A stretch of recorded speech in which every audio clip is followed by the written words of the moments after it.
Hello, everybody. Glad to see everybody decided to join us this evening.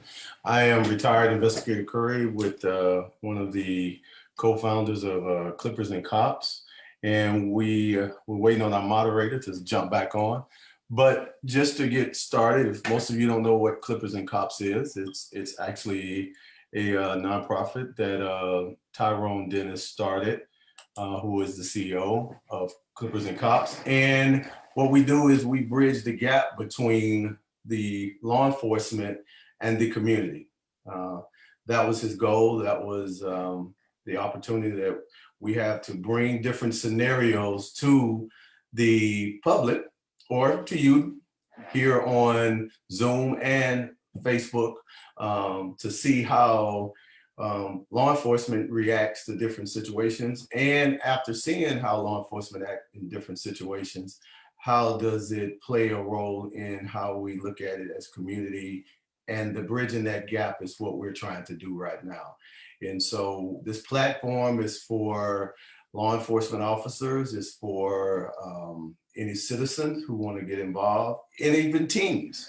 And what we did, we started this in the barbershops, where we actually was going in the barbershops in Metro Atlanta, talking to people in the barbershop about what some of the things and concerns that they have with law enforcement and some of the things that they have inside their community. So we are bringing this to you so that we have the opportunity today to address a couple of issues that that's going on in the news and trying to figure out how we can bridge this gap. So I know a lot of things. If you're in Metro Atlanta, you know all the things that's happening in Metro Atlanta. Yeah, let's keep it real.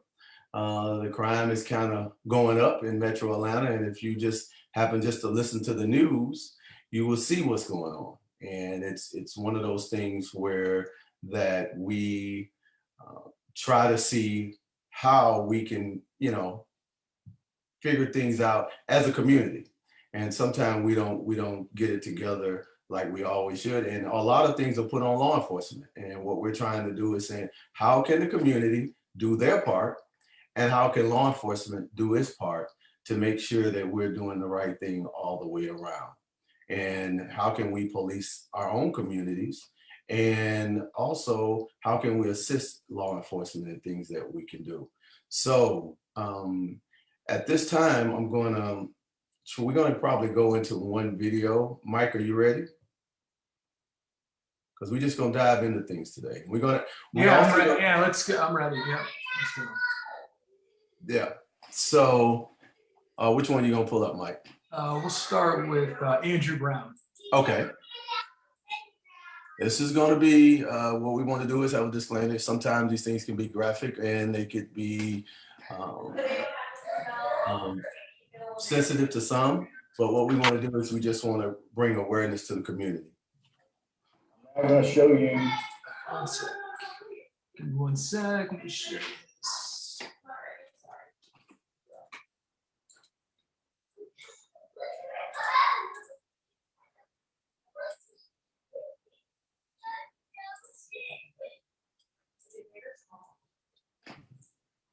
Sorry about any technical difficulties. Here we go.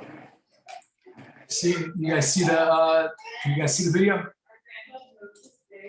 Yes. Okay. Let me know if you guys can hear it too. All right.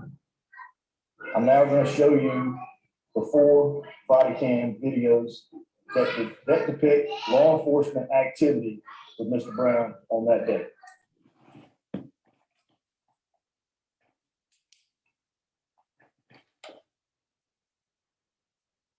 Are you guys able? Can you hear the audio? Yes. Okay. Yes.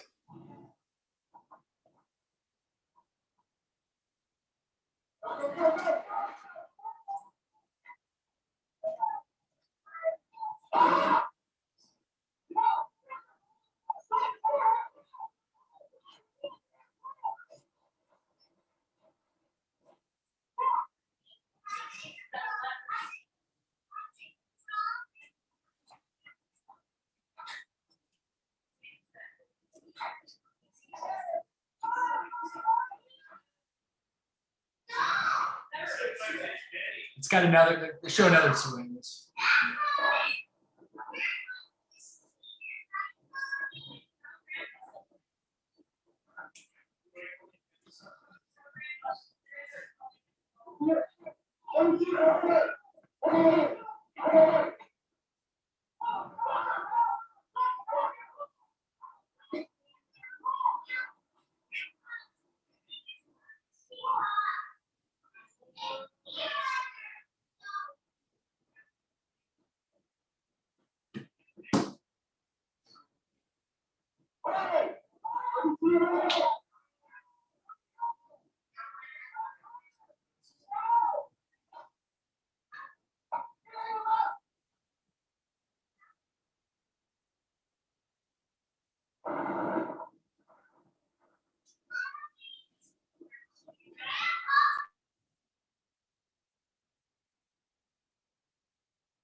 This must be a different angle.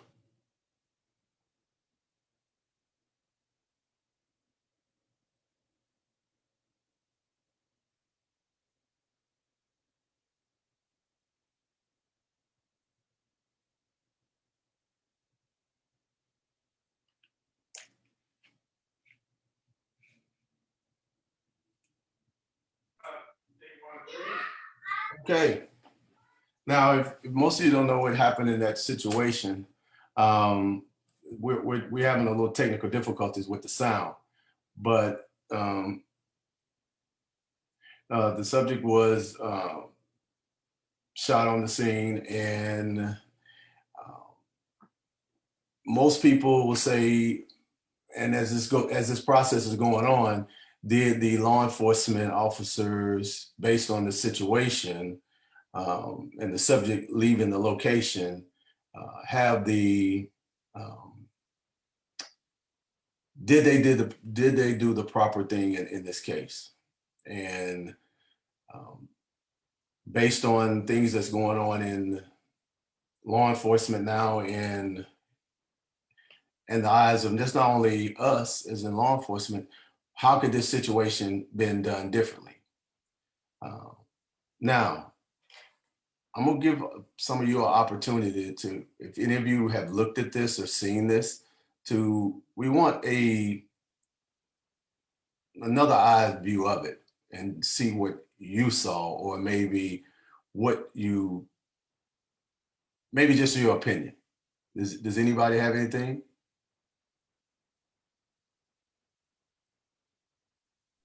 Nobody. I've got an opinion on it. Okay. So I've already come out and kind of said that I dislike the shooting. I don't like it. I see why it's justified. Tennessee v. Gardner kind of protects those officers in that situation. But my issue here is looking at it. There's a couple issues in my tactics are an issue, obviously. People will say they reacted because they felt the suspect was trying to run them over. If you replay the video, there's a wide open driveway. He doesn't take the driveway. The driveway is wide open. The issue there is there's 3 police officers in the driveway. If I want to run you over and I'm in the driver's seat, I'm going to run you over if you're in front of my vehicle. So he takes an overt action and goes through the grass to avoid the officers. Lawfully, can they shoot? They can. I don't like the shooting at all. The first shot I'm okay with. If you watch the video and listen to the audio, the first shot comes just as the car starts going forward. There's a 2-second delay between the first shot and a violent shot as the car drives away. That's my big issue. Why are you shooting at the car now that it's past you and it's driving away? I don't like the shooting. So, a lot of people said officers had to have make a split-second decision on at this point, they felt a fleeing suspect. And you're right. But like you, the first shot, okay, I can see that. But the volley of shots afterwards, and the car is leaving and it's in clear leaving that location, that is something that, can you get him later?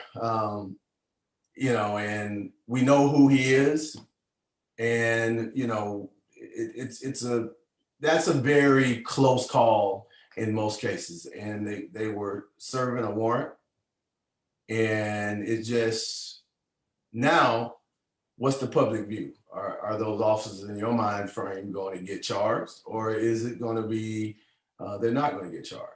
Just to piggyback off what Paxton said, I know I remember going to the academy, Curry, and I mean, we did this. We kind of did the same scenario in the academy, and every time, like if we stepped out the way and one of us shot the car, you told us we were in the wrong. Do I think these officers should be charged? I'm not gonna lie. I mean, like Paxton said, I don't think they were. If he wanted to run those officers over, he could. Those officers had every ample opportunity to step out of the way, and like, what's the point of firing shots once you're driving away? Yeah, because, you know, and yes, we did do a scenario like that in Atlanta Police Department, where I was a part of, where you had the ability, why was the subject leaving? Why did, you know, you got a call, is that the subject that you're looking for? And if it is, and if that subject is driving away or you step out the way, do you have the justification to shoot at that vehicle based off what you know? And this is going to be something that's going to be looked at. Can a police officer shoot at a fleeing vehicle? Yes, but you better have a good explanation why you shot at that vehicle. Because there was another situation that they were chasing a subject, and he had fled from the police for approximately several hours, going through several jurisdictions, and they kind of pitted him, and then they cornered him, and then when they knew that he had a child inside the car, and they fired at the car, and then subsequently killing the child that was in the car. And now that one is going to be one that's going to be looked at very closely. It's like you chased him for 2 hours. If he ran out of gas, he ran out of gas. Could you call a negotiator in to deal with that situation? Once you had pitted him, he couldn't move, he couldn't go anywhere. But he did start firing at officers. So they had a choice to make. But there was also a child inside that vehicle.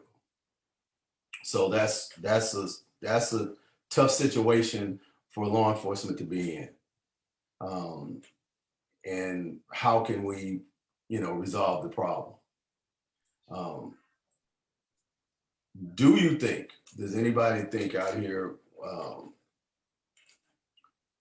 what do you think about the current environment about law enforcement? I just want some of your opinions. What are some of the things that you're hearing? Because this is constantly showing up in the news, and how can we?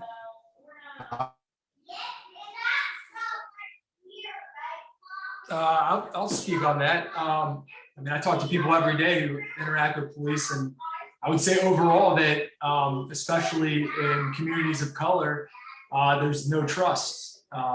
They feel like, they see what happens time and time again with these people, where it's a police officer, whether it's a shooting, whether it's a murder, like what we saw with George Floyd.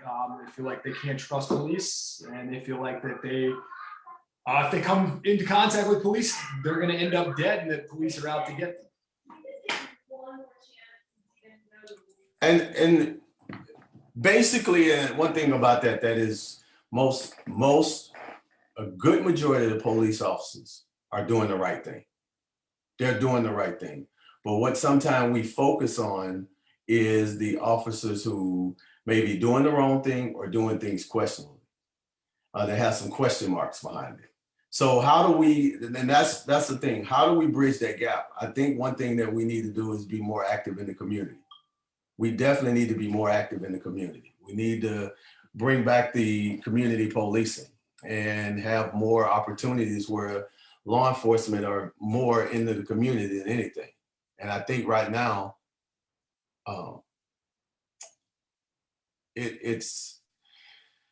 we have a shortage of officers. Don't get it twisted. Who right now would want to do this profession? You know, I actually go to the academy and talk to some recruits, and you know, I thank them for taking the based on what's all going on. Thank them for, you know, thinking about becoming a police officer. They got to get finished with the academy first, but then just them taking the opportunity to go and be in law enforcement is it's not as glamorous. It never was glamorous, but that profession now is being questioned. And so we're gonna go into something else. Do you think that law enforcement should be defunded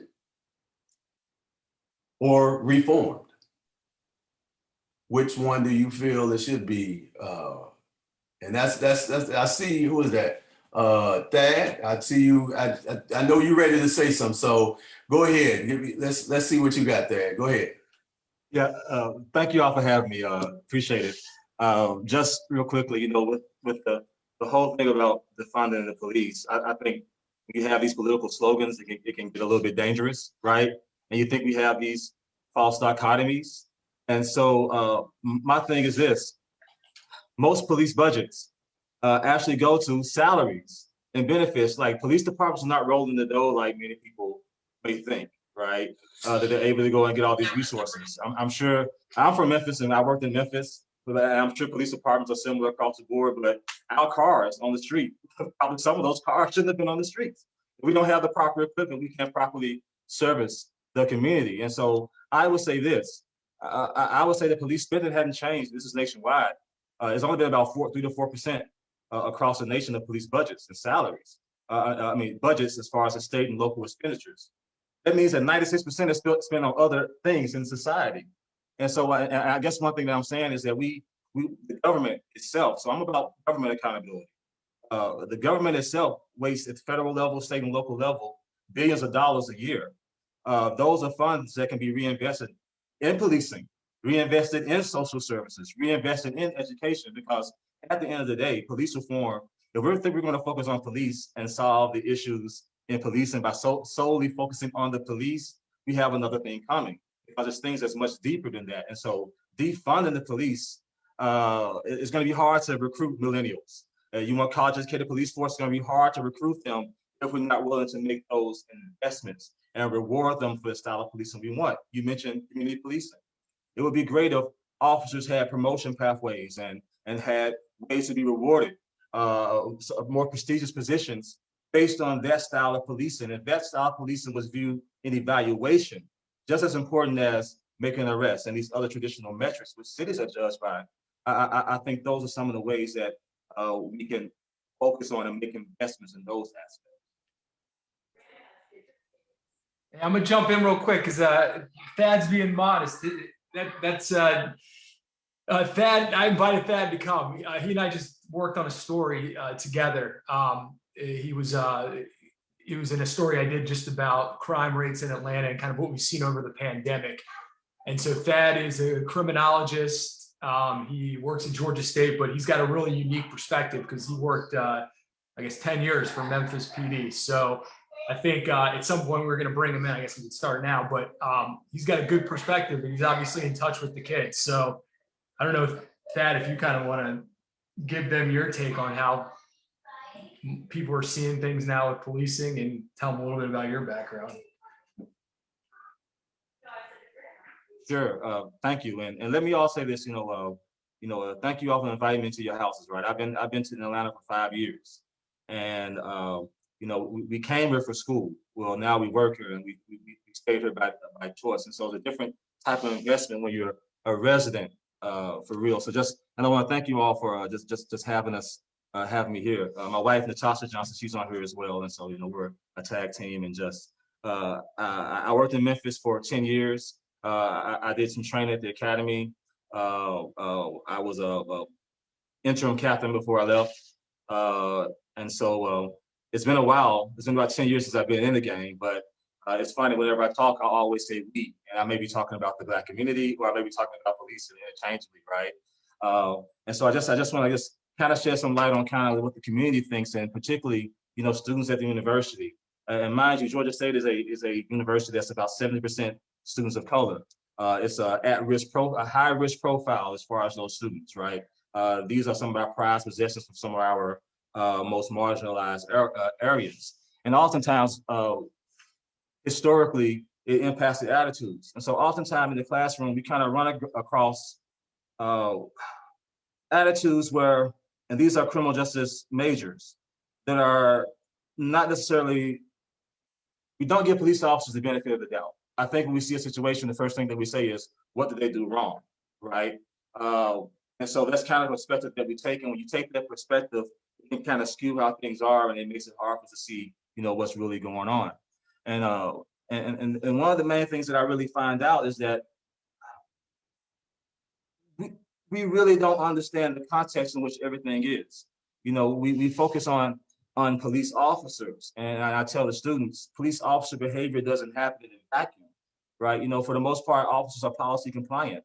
And so when you see misbehavior, that often represents cultures that may be permissive of that behavior, but we can't make officers a scapegoat. At some point, we have to show that the agency and the cities have a responsibility.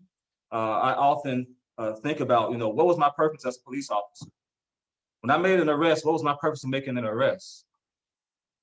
And at the end of the day, I can't sit here and tell you that it was about public safety and public good. That was in there, but it was conflated because it's a job. And how I was judged and rewarded and evaluated was based on how departments was judged and rewarded and evaluated. Crime rates and all of these things, particularly when I spent about 75% of my job community building, things that I wasn't being rewarded for, things that don't necessarily show up when it's time for promotion, or things that necessarily show up when it's time for your annual review. And I kind of take that perspective as a systems approach, because if we want to see community policing be successful, we have to reward officers and incentivize them for that. We can't tell you, go out here and mentor, go out here and start these programs, but when it comes time for evaluation and opportunities for promotion, those things can't be overlooked. It needs to be looked at just as seriously, as importantly as perhaps the arresting the murderer, right? And so those are some of the things I really try to explain, that, you know, that these things doesn't happen out of anywhere. I know another thing that tends to happen is that, you know, what's your definition of justice? And these are justice professionals. And oftentimes we get the mercy part right? Oh, we give mercy in a second chance, but there also is a sense where there needs to be accountability. And what I'm finding is that amongst at least the people I've been exposed to, is that we can't come up with a meeting point on what's right and what's wrong. I mean, you can't tell me that every officer shooting is wrong, but you can't tell me that every officer shooting is right. You know, every use of force or every decision is right or wrong, right? And so we have to find a middle point. And I'll bring up the Michaela incident. Is it Cincinnati or Cleveland in Ohio? You know, there was a lot of controversy over whether it was a good shoot or not, and even amongst the students in my own classroom. And I'm asking, well, when are we going to say that officers sometimes are heroes, and that they may save life using a tragic type of tool? And so now I find myself just really trying to humanize not just the officers, but also the public that we serve, right? You know, I have some students who will say, and Kelsey, is Kelsey still on here? You know, I'm not surprised that Kelsey's on here. She's been in some of my classes, and she's probably one of the prized students, and I'm very proud and happy to know that officers like her are out on the street, because she's there for the right reason. And she will even tell you some of her classmates, they often can have, and people can have a buy into these misperceptions, buy into these half-truths, and those things can become difficult on both sides. Just like the misnomer is that Black people are more criminal than others. That's BS. That's not true, right? You know, I tell them that you have to look at structural racism, right? Structural racism dictates where police officers are deployed more heavily, right? And so we want to look at reform. We want to really think about it. It's not going to change overnight. You know, I think sometimes, you know, we think we can diversify the force. Let's hire more women. Let's get more training. Let's get more technology. And like, these things are going to resolve things. And at the end of the day, policing is a partnership between the community and the police, and just really trying to remind our community members that yes, we hold our officers to a higher standard because we take an oath, but also they're our community members. They simply have a badge and have taken an oath. And so it's really in the classroom, it's trying to find and help them understand a balanced sense of justice. When they look at these videos, when they see these things, to try to understand the full context. Also understanding that, laws dictate how police respond. If you're in a state that it's a domestic violence mandatory arrest, when you go on the scene to a family, and you all can tell me if I'm wrong, we're not thinking about de-escalation or well-being of the family. What we're thinking about is we're told to make an arrest, right? So that happens to be the focus, and that can change and dictate the total outcomes of situations. So I often find myself sometimes being unpopular because I'm trying to help us and my students and these future leaders land at a position of truth and getting rid of some of these biases and things, and how these issues are so much deeper than policing, how these things are so much deeper than the people in uniform. And also letting them know that accountability works both ways, right? One thing that really hurts me is a loss of a life is tragic in any way. But oftentimes, you hear about officers losing their lives and you hear nothing about it.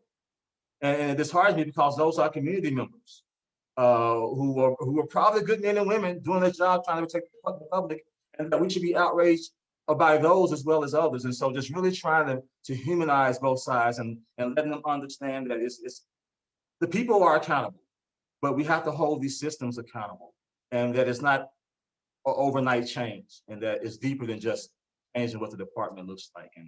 And I'll just kind of shut up because I don't want to, just kind of, be dominating the conversation. If anybody wants to jump in or tell me I'm stupid, that's fine too. So No, you really had a valid point, because you're looking at eyes of it from different views. Because being a professor teaching at school, you see in one view, and then they see another view when they see it inside the community, and then law enforcement sees another way. So everybody has a different view on that, and so that is a valid point, and we just really need to figure out,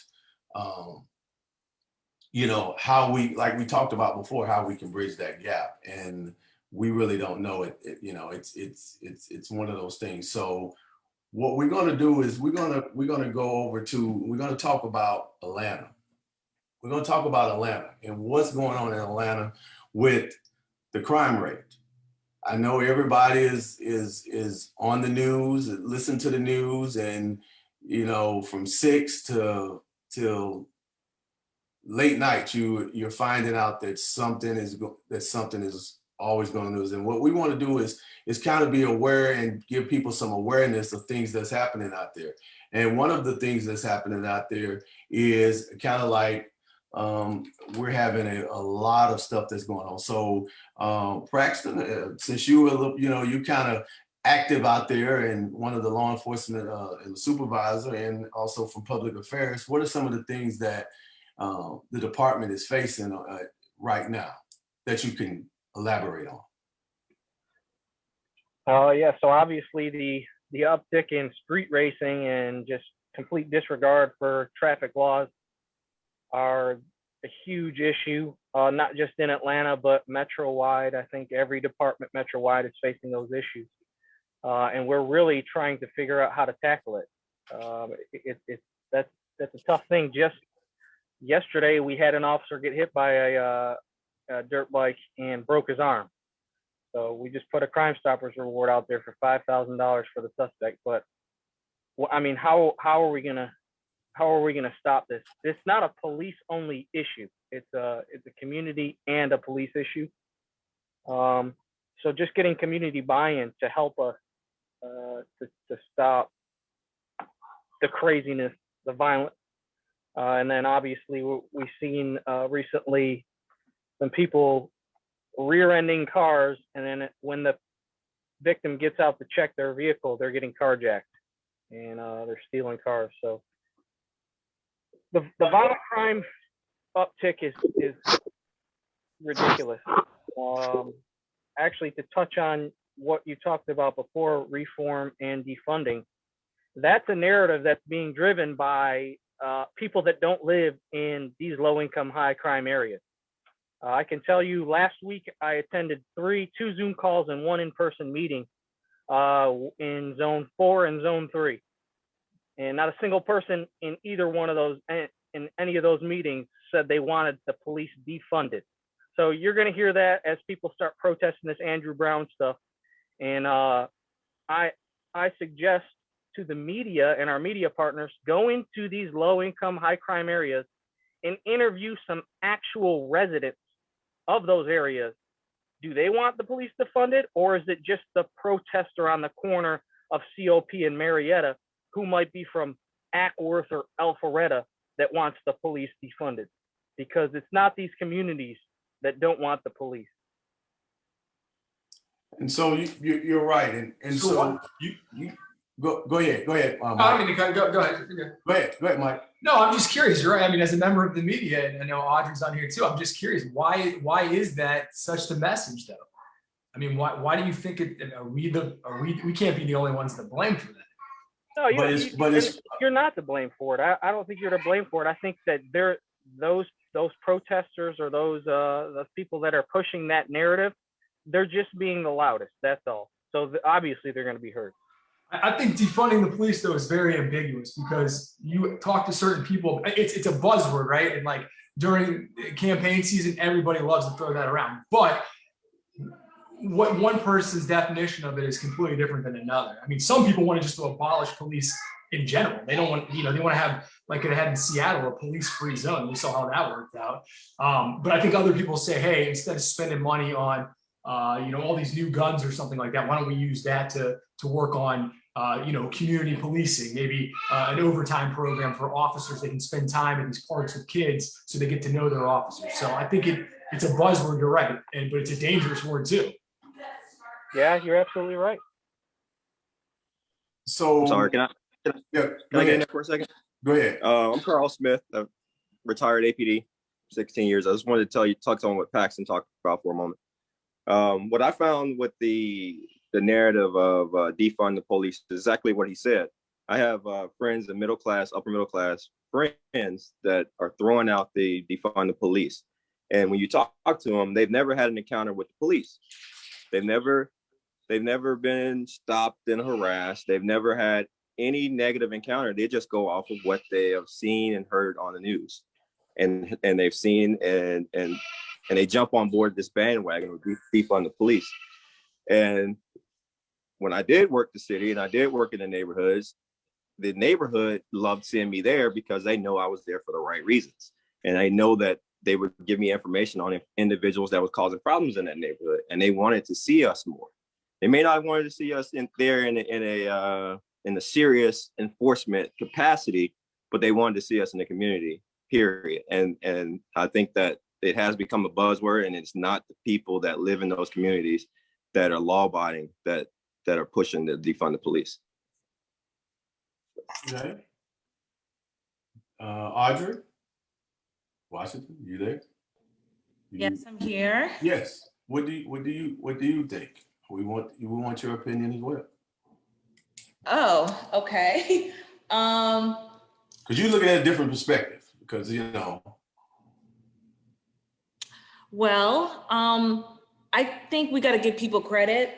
I don't think people are as oblivious as some people may think. When I hear the term jump on a bandwagon and people don't really know what they're talking about. Yeah, a lot of people do know what they're talking about, actually. Do people want public safety? Yes. Do people want to be killed when they call the police? No. And so when people are saying defund the police, they're not saying, oh, someone breaks into my car, I don't want you to come here. They're saying, do we really need money for tanks? Do we really need money for all this and all that? Why can't we invest that money into mental health? Sometimes, and I think a lot of people on this call will understand what I'm saying, sometimes situations don't really call for the police to arrive. Sometimes situations call for mental health experts to be there.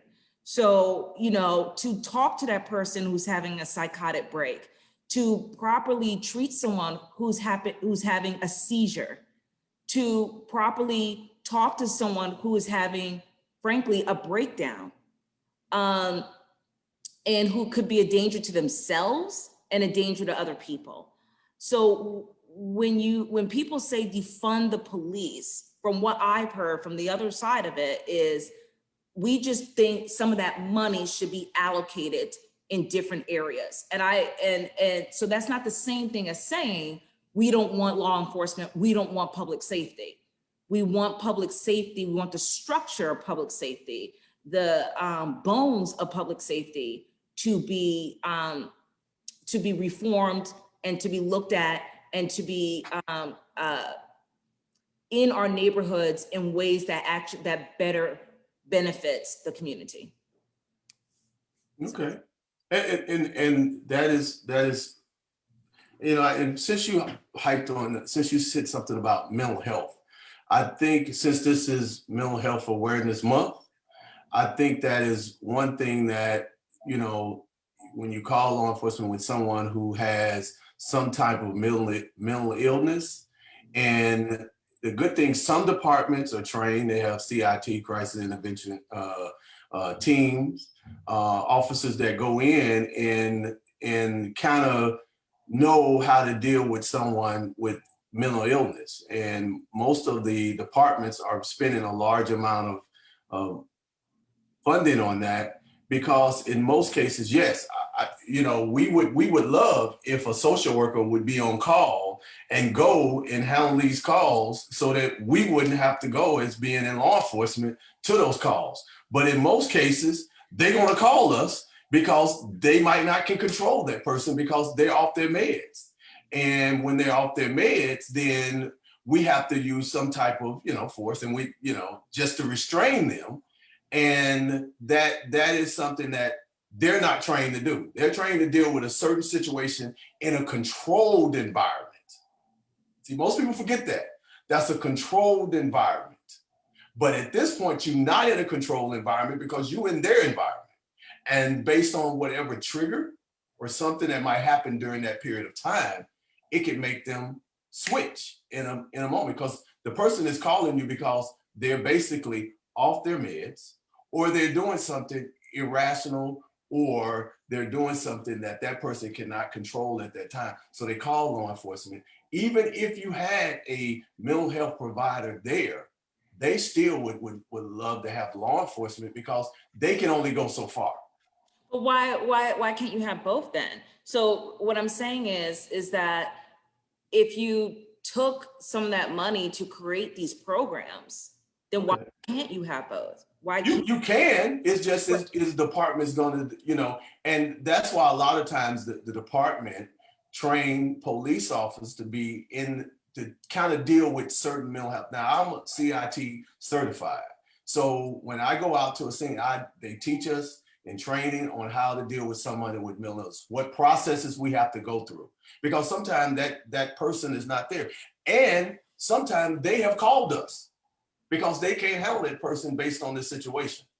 And they said, okay, this person needs to go to Grady, and that person needs to be restrained, not detained, just restrained and taken to the proper place where they can get the kind of help that they need. Mm-hmm. But that is certain situations. And we have had situations like that in Metro Atlanta, where you had a veteran who was off his meds, that was naked, in DeKalb County, and the police officer made a conscious decision to shoot a person of mental illness, shoot that person, and he had to go to trial, and he got charged with that. But you can, you know, that is something that you have to look at different levels. And I think that, yes, a lot of places would love to have those people there. We would love them. I know law enforcement would love to have someone that could go and respond to some of these calls that are mental health related, but they still gonna have to have us there too. And that's more funding. But I think when people are proponents of defund the police, and I would agree, I think the the name is terrible, but but when people talk about it, I think they're talking about that scenario. I think they're talking about in environments that aren't controlled, you do need the police for public safety, but then you also need a mental health expert. For instance, and you made the point when you said they're calling us. Look at the situation in Philadelphia. Killed that guy in front of his mother. And the situation and you guys can all Google this situation in Miami, where it was a boy who was, I believe, severely autistic, and he had his care worker with him. And the care worker had his hands up and said, "It's a toy. Please don't shoot him. Please don't hurt him." And the police shot the care worker. And then when they asked the police officer, when the guy asked the police officer, "Why did you shoot me?" The police officer responded with, "I don't know." So there was some, and I got you, and I understand that, and that police officer was fired and charged. So, but did he serve any prison time? But okay, I Yes. got you. But look at some of the police officers who do respond to those calls and don't go to that stream. You don't hear about those because we constantly respond to those calls, and when we respond to those calls, everybody don't get shot. Everybody. Well, that's a good thing, though. That's not something to be like, look at this. They're not talking. Yeah, because that's a good thing. And if I could just please finish, when you said charge, he did not serve 1 day in jail. If you look at that situation, if I shot you today, I'm going to prison. So so people are looking at the totality of the system from what I'm hearing. And so when you say something like, everyone doesn't get shot, they're not supposed to get shot. You know what I mean? Like it's a situation where I really do think systematically it should be, just looked at, and there are points on both sides, and they're valid points. But going back to what I originally said, I don't think it's a thing where, it's a buzzword and people just jumping on bandwagon. No. I think people are paying attention and they're looking at these situations and they're thinking, what can be done just to fix this so this isn't me next time, or this isn't my son? And I think it's an important thing to realize. People are not dumb. They're not necessarily jumping on the bandwagon. They're okay. So let me ask you one question real quick. Hold on. Chad had his hand up. Thad had his hand up. And then we'll come back to you, Braxton. Go ahead, Thad. Oh, I was just gonna say this is a great conversation, and I think Audrey and you both are right that the conversation defund is really the wrong word. It's a recognition that everything is not necessarily a police matter as far as the outcomes, but I don't think that really negates the need for police presence at some of these things. And I just kind of add some context. Now I'm talking nationally now. I think police have somewhere between 50 million and 350 million contacts with the public. Well, on the highest end, I think, we talked about police cause deaths beyond shootings. We only focus on shootings, but, we have vehicle crashes, pursuits, police cause actions that may have caused these things that we have to think about. That's about 1,500 at its highest. If you do the math, you'll see that, there is some benefit in saying, well, okay, this is the lay of the land. However, that being said, I think a bigger issue that gets overlooked in the conversation, we're focusing on those 1,000 to 1,500 deaths, is the racial disparities in arrests and other aspects. And these are the things I'm talking about, because how we reward our officers, like a broken record, how we train our officers, right? And you all can tell me, I haven't been in the game for a minute. I was trained to dominate a scene, not de-escalate. And I was trained to actually hunt out crime as opposed to actually help.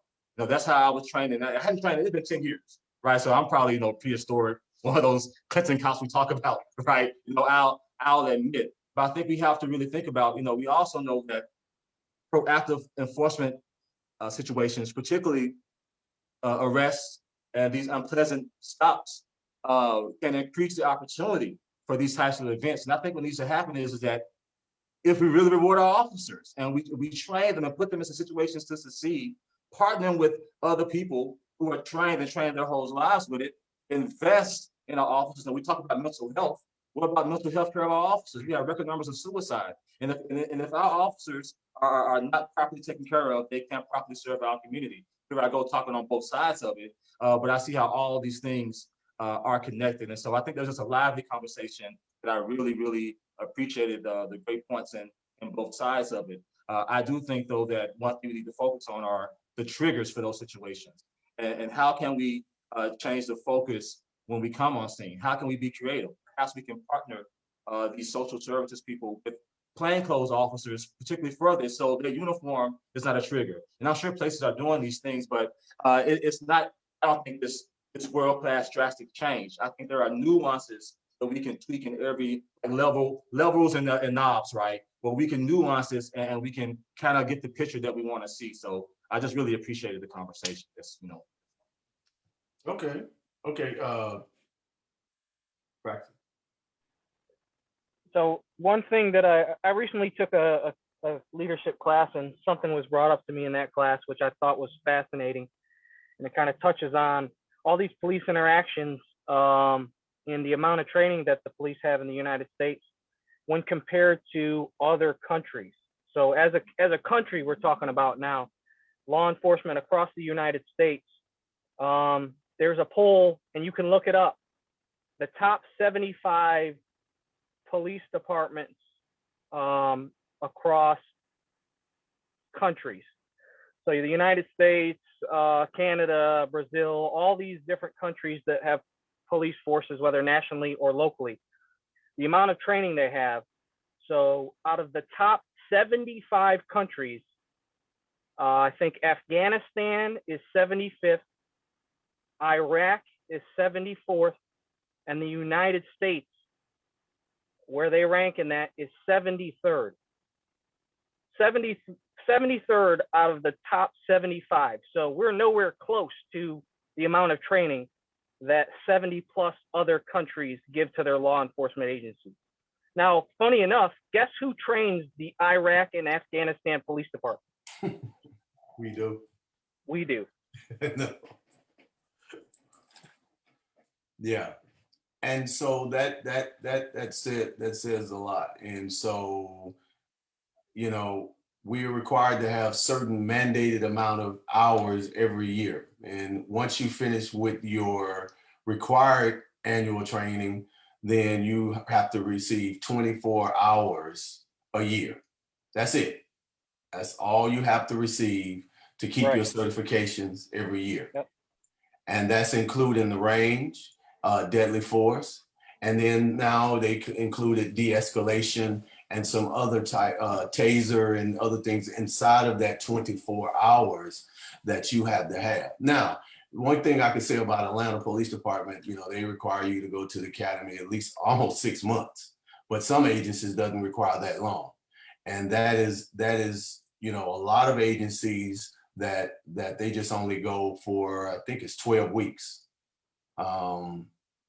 to receive their certification. And, we go for 6 months, and that's not including field training. So I think, what you're saying is exactly the point I was bringing up. Atlanta, we actually go above and beyond. Yes. And that's just recruit training. We still, every year, we're going to additional training every year. But I still don't think it's enough. Yeah. But Paxton, to your point, wouldn't the onus be on police and the police union be like, listen, our guys and our women, they want more training, and can we have some money for this training? They're asking for it. They want, shouldn't you guys be asking for it? If you're saying, I'm really glad that point that you brought up that point, because I've never heard a police officer say, I want more training. I've never heard that. And I think the public needs to hear something like that. But I feel like maybe you guys should be more vocal. So when you're talking about allocating funds, that's a lot of what people are talking about too. So don't you want the extra funding so you can get the training that you're talking about, that you think that you guys need for this? You guys are coming up against all kinds of things, even with social media, like finding people on social media or dealing with certain, the people that are infiltrated in certain gangs and all kinds of stuff. Like, I would think, just hearing what you said, Pax, I would think that that's something that's needed from what you're saying. Like, so shouldn't more funding go to that? And do you guys Yeah. ask for it? And what is the response? I don't think we should ask for it. I think it should be mandatory. We should have to take much more training than what's required. Anytime you see officers that are real proactive, they're going to different kinds of training all the time. I always put in for different kinds of training to get better at things that I knew I wasn't good at. So, but yeah, absolutely. We should be asking for it. And a lot of times I have seen officers put in for training and get denied just because the budget isn't there, or, they can't afford it because they don't want to pay for it themselves. So that's go ahead, Smith. You have something? I know you're pressing.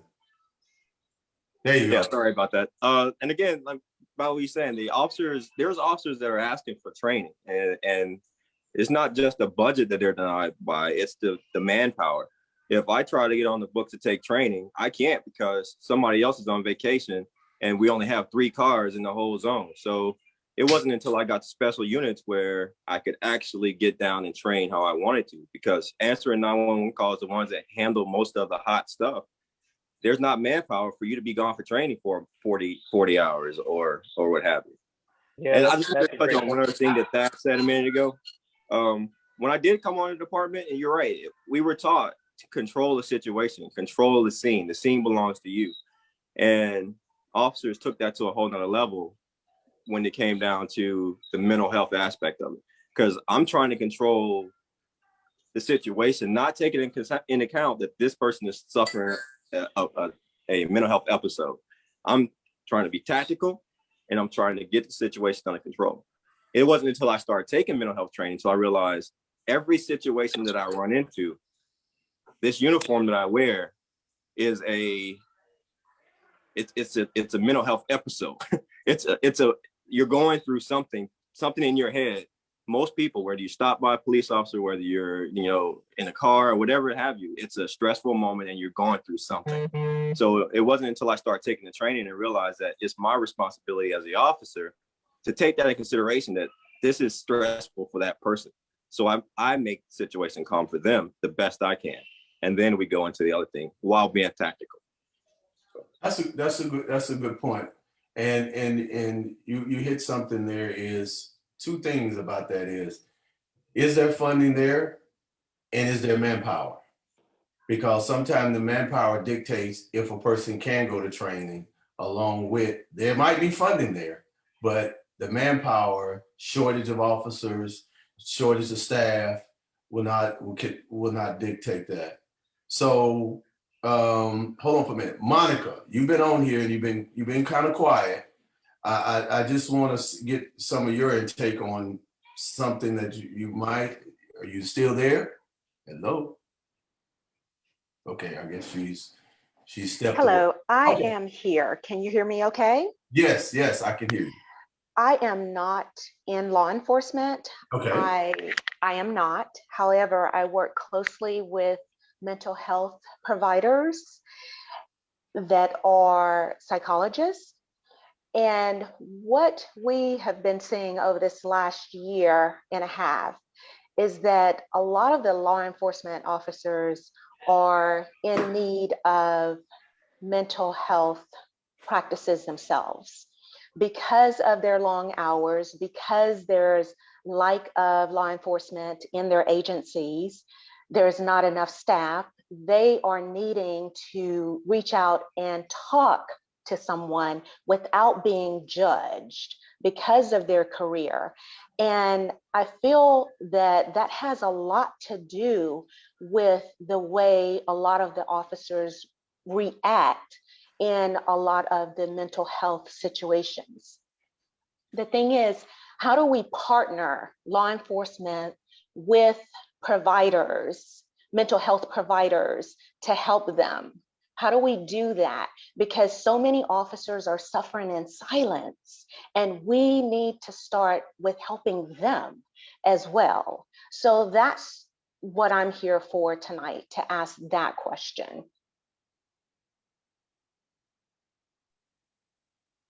Yeah, so actually I have a, I went through something like that myself. About a year on, and I've told this story previously, so I'm sure you haven't heard it, but about a year and a half on the department, I responded to a call of somebody there was a person shot. When I got there, it was a 2-year-old little girl had been shot in the stomach accidentally by her uncle, and I held her as she took her last breath, and ultimately she passed away while I was holding her. And I just let that build up on my mind, and it really it messed me up pretty good. I had a 2-year-old little girl at home. My oldest was 2 years old at the time. So I never went and got help. I seen EAP, that's something the department makes us do, but that's not even close to enough. So I actually did in the Atlanta Police Leadership Institute, not this previous year, but 2019, I did a study on how that could help and how we could implement using mental health and making it mandatory for law enforcement. Now, it didn't go anywhere because it cost too much money. So we can make it happen, but we have to pull the funding from someone. And that's key. And Monica, that it's one of those things where that you have to look at different funding. What are they willing to spend the money on? And they most departments would do surface. They would do the surface. They would do the bare minimum requirement to say, okay, well, we asked you if you needed help. And then most cases, the department said, okay, we got you here. And the good thing about most police departments, and that they really don't use, is that they have insurance that they can go outside of the department and use their insurance to get that at least 12 months or a couple of weeks of talking to someone, mental health provider that can help them through their process of it. But sometimes that stigma, there is a stigma of it that's saying that you are weak, you can't cut the mustard. Why are you going to that, I hate to use these words, shrink, going to that psychiatrist because you can't handle it. And so those things, stigmas are still there. And, most people don't want it. One of the things that as an instructor there, I taught PTSD that dealt with law enforcement and military. And so one of the things I had to really take in consideration is I was both. I was law enforcement and 8 years active, and then the 20 years in the reserves, but I also was deployed while on active duty. While in the police department 4 times out of my 5, I was deployed. And I had to come back, and the city of Atlanta had a program where when you came back from being in combat, because rules of engagements are different, they said, okay, you have to come back and you have to go through the academy, and then you have to have someone assess you. But that took them a long time before they did that. And I don't know if they're still doing that or not. But that is one thing that they did when I was there, to try to say, okay, how is the mental health, me coming back from combat and rules of engagement, taking on that? And because a lot of military come from military experience, and they very quickly to get hired on at law enforcement because they have that discipline, they have that training, but do they have the skill level to understand those rules of engagement? That is the thing that most people don't really look at. And so I really appreciate you, Monica, talking about that thing of mental health in law enforcement. And maybe that will help us as we go out and react with people in the public who have a mental crisis or have something that's going on.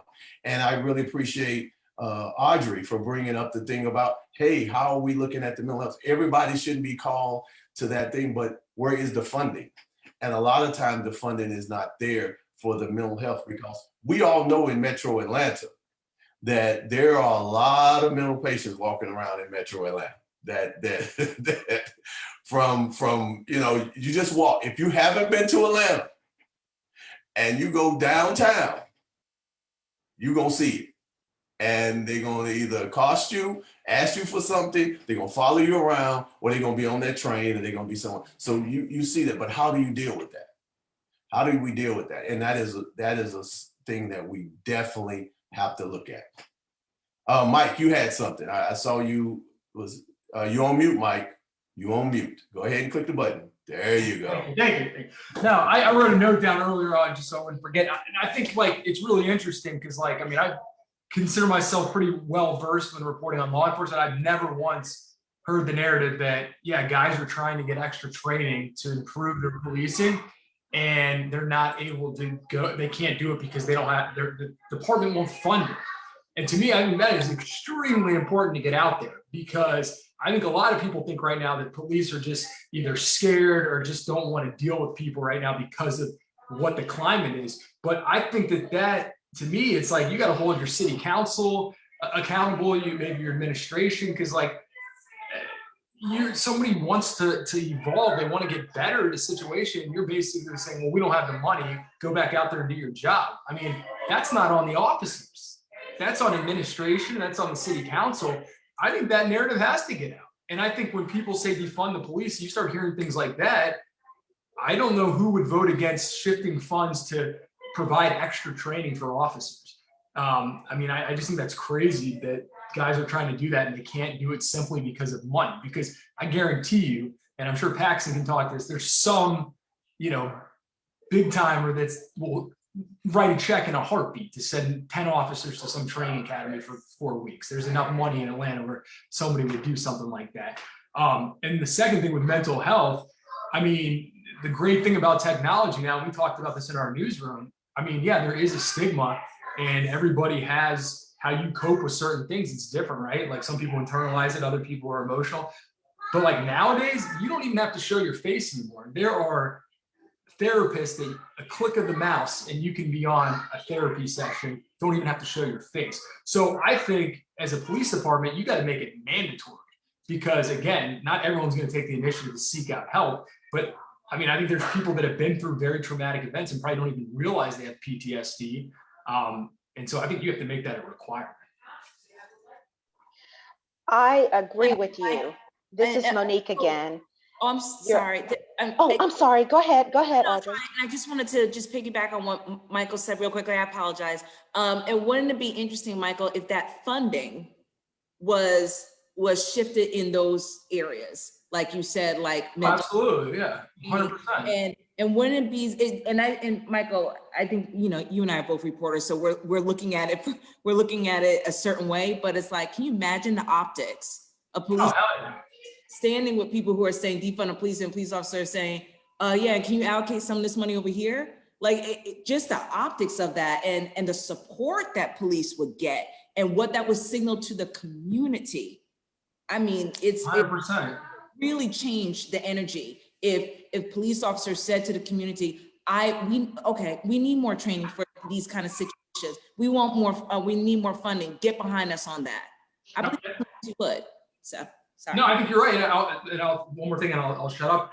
I mean, I think, listen, everybody wants, the mayor is usually the one who takes the backlash, but I mean, have city council members, what are they doing in their districts? They're the ones that can be in, the mayor's ears. They're the ones who approve things. Like, that's the thing. Like, are they coming? How many city council members have come down to the police department, and actually sat down with officers and talked about, hey, what are your problems? What do you guys need from us? How can we help you? And I mean, they all get in front of our cameras and talk.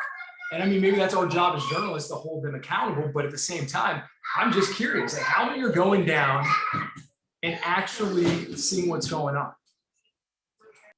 Yeah, that's very important, and just trying to have them come along and say, okay, this is what part that I'm gonna play in my district, and how I want to make sure that my officers are trained and getting the things that they need. Monica, you had something to say? Well, Washington basically stated everything I wanted to say. Okay. So I appreciate that. But holding the politicians accountable is something that's must needed. And I think there needs to be a call to action to make this thing happen. This is an incredible evening of conversation, and it's much, much needed conversation. And I just think that, you know, we need to go forward and do a call to action with these politicians. That is correct. We definitely need to look at them because we elect those politicians. And a lot of times when we elect them, we do not sit and see what they're doing. We do not call them once they're elected. Oh, they're in their office, they sitting there, they're good to go. But what are we doing after they get elected? What are we saying? Now, it can't be one. If you got 30 or 40 or 100 people going in there and saying, look, we want this, and I got a petition set up that's saying that we got 1,000 other people that said we want this as well, then they'll start doing it. But nobody's holding them accountable of it. They're just letting them ride along with the system, and nobody's saying anything. So that is one thing that we definitely need to do. Can I make a statement right quick? Yes, go ahead. And then I'm gonna come back to you. I see Okay, you. so I'm actively on the street. So it's not like, you know, I'm retired or anything. I'm actively on the streets on a nightly basis. And one thing that we've had an issue with when we speak of mental health is that, you know, as has been stated many, many times, 9 times out of 10, Grady won't show up until we get there. We just had a call literally last night in Zone 5, and someone was in mental crisis. They made the statement that they are terrified of the police. However, Grady would not show up until police got there. So it puts us in a bind. What do we do? How do we deal with it? Do we just stand there? Do we just roll our car up? Exactly what do we do? And then another issue that we've had, and we've talked amongst ourselves, but I literally was on a call for 1 hour and 20 minutes and Grady still had not shown up at that point. So it's like, sometimes you got to take things into your own hand. And fortunately, I'm able to talk to people. I have kids, I have family members who have mental issues. So I can, I can maneuver. I'm not going to necessarily say that I am trained. I got the training in the academy, and I plan to go to CIT training in August. However, we call on the people that we do have. We have the options. We have the options that we do have, though, they're not coming anymore. We wait 1 hour and 20 minutes, and it's like, at this point now I got to put this person in a car and try to transport them to Grady myself. That could go in many different ways. How do you combat that, and how do you handle that? Where is that money coming from? I don't have a social worker at 6 o'clock, 4 o'clock, 2 o'clock in the morning that I can call. I work overnight. I don't have those, some of the other resources that people on day watch or evening watch may have. Is overnight. Grady's taking 1 hour and 20 minutes. I'm the only person there, and they're terrified of the police. What do you do? Yeah, that is a valid question. What do you do? What, based on that crisis that you have, and like you said, Grady's not showing up. You can't reach out to no mental health provider that late at night, 2, 3, 4 o'clock in the morning, because yes, in the daytime, you have a lot of resources. You have a lot of people on in the daytime that you can reach out to. And as the evening gets later, your resources start to dwindle. So as time go on, at 3 o'clock, when the shift changes, all the way up until about maybe 7 or 8, you're good. You might be good. But when it starts getting 8, 9, and on to the next morning to 5 or 6 o'clock in the morning, you're on your own. Because those resources that you had during the day are not there, and they have to be called, waking up out of their sleep. There's nobody on that staff that they say. Now I hear Audrey talking about maybe there needs to be a mental health provider that's working, like we have the complaint room that's working 24 hours, and they're going to need to be more than one, because Atlanta is big. So, or what department you're in. Some places are smaller than others, but we're huge. So we cover a lot of spectrum. And so how does that happen when you have somebody you can call on and say, hey, Grady ain't responding. Here's the person that you need to call at that late at night. So that is a good thing. And this platform, and the good thing about this can be played over and over again on Facebook, and it can be looked at and pass it back. And these are some questions that that we need to ask our politicians that sit in these offices, and they have to make these decisions. And what decisions are they making for the betterment of the community, not themselves, but the betterment of the community? And that should be something that we look at, something that we demand from our public officials. They brought in and they take an oath, and what are they doing? So go ahead, Thad, and then we're going to go to Brian. Yeah, I mean, it's a perfect segue. I mean, I was just saying, I don't, when people say the money's not there, and I'm not talking about the police departments, the city governments, the federal government, I don't accept that, right? In the last couple of years, we spent in the city settlements, various things for police, not just like misconduct. I'm talking about like hiring. Look at things that are going on in Baltimore. We got disparities in hiring, gender and racial disparities in there, paying these billions of dollars out. Would it be nice to take those billions of dollars and invest in reimagining public safety, having the money to bring those people on to partner with police, having the money to get mental health services? I mean, so we're talking about though accountability. You need to be, just like you said, hold the government accountable for each dollar that they spend. The federal government in 2019 wasted over $52 billion.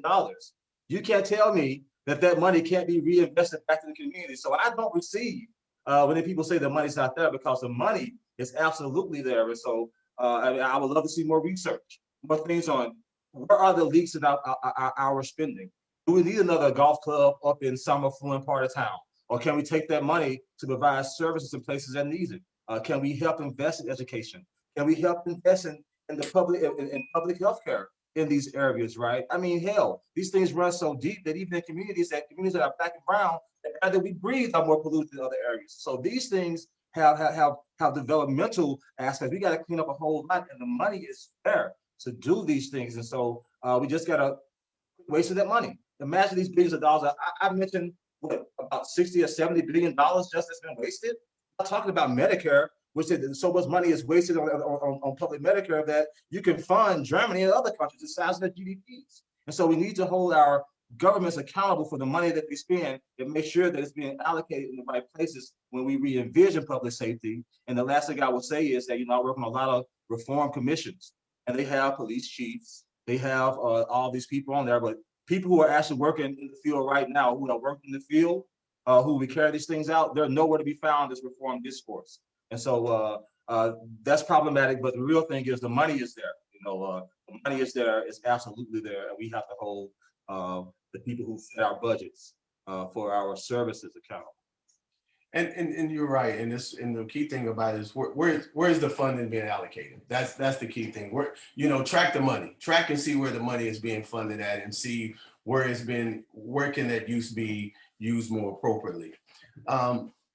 I know we're not going to be on here too much longer, and this is some good topics, especially when we're talking about mental health. Since this is Mental Health Awareness Month, most people forgot about that, but this is Mental Health Awareness Month. And so we're talking about that in conjunction with this here, and talking about how we're saying defunding the police and how can we, reallocate funds or reform, and how are, police officers perceived now when they take actions and when we look at things. And so we face the blunt of a lot of things when things go wrong, but what happens when things go right, and what things are out there.